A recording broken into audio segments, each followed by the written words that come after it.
Good evening and thanks for joining us. I'm Karina Corral. And I'm Richard Gerhardt. The city wants to make some major renovations around town. They've already approved more than 70 projects. Now they need the funding.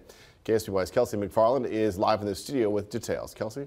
Yeah, Richard, the city is considering a few different taxing options to fund dozens of renovations. Today, they held a public meeting at the San Luis Obispo Police Department to educate people on what those projects are and to hear their feedback.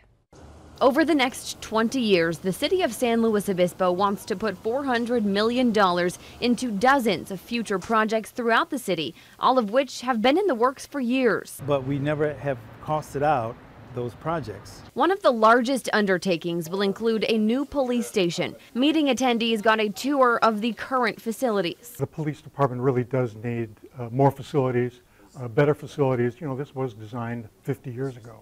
Also in the works, enhancing the Mission Plaza area and widening Tank Farm Road. So really the question is, to what extent does the public want to increase the level of service in the city, and at what cost would they be willing to pay for that? City planners propose either raising the sales tax or property taxes by 1 percentage point. But I mean, if you're lucky enough to buy a house nowadays, how the hell can you pay for your property taxes? Exactly. Going up and up and up. The idea of raising property taxes, unpopular among many. Increasing property taxes would make it just unaffordable for a lot of people. I would probably favor sales tax. It seems more effective and it targets the people that would benefit from the services that we'd fund. Many wonder why Measure G, passed by taxpayers in 2014, isn't paying for improvements.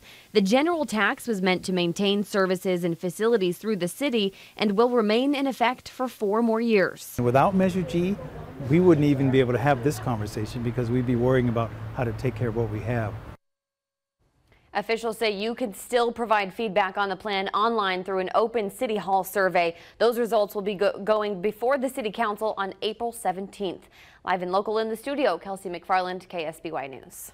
Thanks, Kelsey. Ultimately, any tax increase passed by the City Council would need to be approved by voters in the next election.